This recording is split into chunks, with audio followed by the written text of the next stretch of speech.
Most people think low intelligence means bad grades or low IQ scores, but psychology tells a different story. It's not about how smart you were born, it's about the tiny habits you repeat every day. These habits don't just make you look less intelligent, they actually train your brain to stay that way. And the worst part, you might not even notice you're doing them. I had a friend named Ray. He wore the same lucky hoodie to every job interview. He believed it gave him confidence, but he failed every time, not because he wasn't smart, but because he believed the hoodie mattered more than preparation. That's magical thinking. It's when your brain links things that don't belong together. You think your socks helped you score a goal, or that wearing fake watches brings you money. It feels harmless, even funny, but it's dangerous. Because every time you trust a ritual instead of logic, you weaken your ability to think clearly. You stop asking, why did this happen? And start believing in patterns that don't exist. If you keep doing this, you stop improving. You stop analyzing, you stop adapting. You give credit to luck instead of learning. Real intelligence asks, where's the proof? Magical thinking skips that step. Another habit that shrinks your intelligence is sleep neglect. You tell yourself you're fine on 4 hours of sleep. You scroll until 3 a.m. and call it me time. You drink coffee to feel normal, but study shows your brain acts drunk without rest. Memory, focus, and decision-making all get worse. You make more mistakes. You forget simple things. You feel foggy and reactive. And worst of all, you think it's normal. Smart people protect sleep like treasure. Low intelligence treats exhaustion like a badge of honor. If you want to think clearly, sleep isn't optional, it's essential. Then there's the habit of avoiding silence. Some people can't sit alone without reaching for their phone. They need music, TV, or noise all the time. But silence helps your brain think clearly. If you panic when your phone dies or feel lost without background noise, that's not boredom, it's avoidance. You're avoiding your own thoughts. Smart minds use quiet to reflect and solve problems. Speaking of thinking as a form of procrastinating, low intelligence fills every gap with distraction. Try 10 minutes of silence each day, no phone, no music, no brain rot, just you. That's where clarity lives. Small talk is another habit that signals low intelligence. Talking about weather, traffic, or weekends is fine. But if that's all you talk about, it shows shallow thinking. Smart minds want deep conversations. They ask better questions. They talk about ideas, not just filler. If you avoid debates or say, I don't like thinking too much, you're missing out. You stop learning. You miss new perspectives. You become forgettable. Intelligence isn't just about knowing facts. It's about curiosity. It's about wanting to understand. Finally, there's confidence without content. Some people talk loud but say nothing. They interrupt, explain things they don't understand, and act like experts.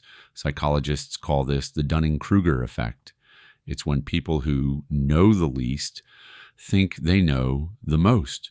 Real intelligence says, I don't know.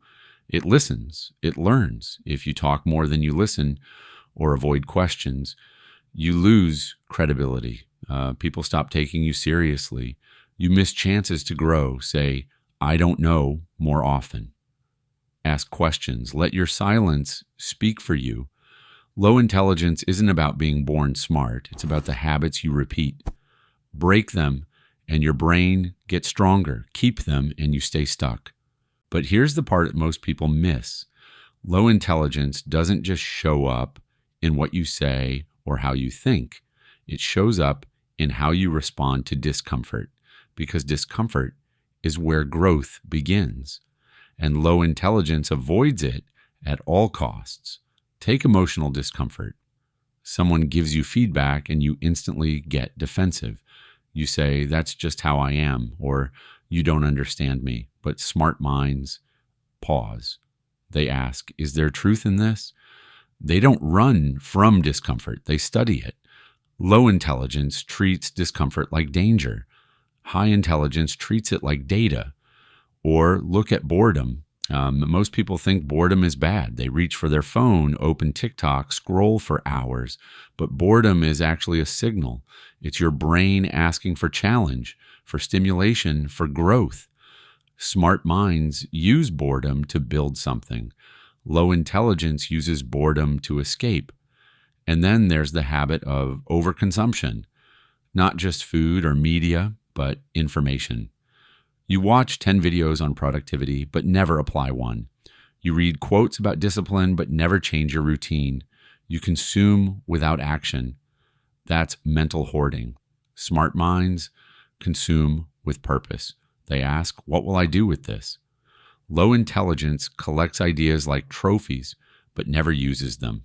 Let's talk about imitation. Copying others isn't always bad. It's how we learn. But when your personality shifts with every trend, when your opinions change based on who you're around, that's not growth. That's emptiness. Smart minds ask, do I even want this? Low intelligence asks, will this make me fit in? And here's a big one, the fear of being wrong. Some people would rather stay silent than risk being wrong. They avoid questions, avoid debates, avoid learning. But being wrong is how you grow. Smart minds say, I was wrong. Now I know better. Low intelligence says, I don't want to look stupid and stay stuck. Even your relationship with time reveals your intelligence. Do you fill every minute with tasks just to feel busy? Or do you pause, reflect, and prioritize? Smart minds protect their time. Low intelligence wastes it on urgency without direction. And finally, your ability to change your mind. If you hear a new idea and instantly reject it, that's mental rigidity. You say, that'll never work, or that's dumb. But smart minds explore before they decide. They ask, what if this is true? Low intelligence avoids thinking. High intelligence invites it. Most people will hear this and scroll away, but if you're still here, you're already shifting. You're already choosing growth. Subscribe to The Inner Shift. Every week, we share psychology truths that help you think better, live better, and grow faster, because intelligence isn't given, it's trained.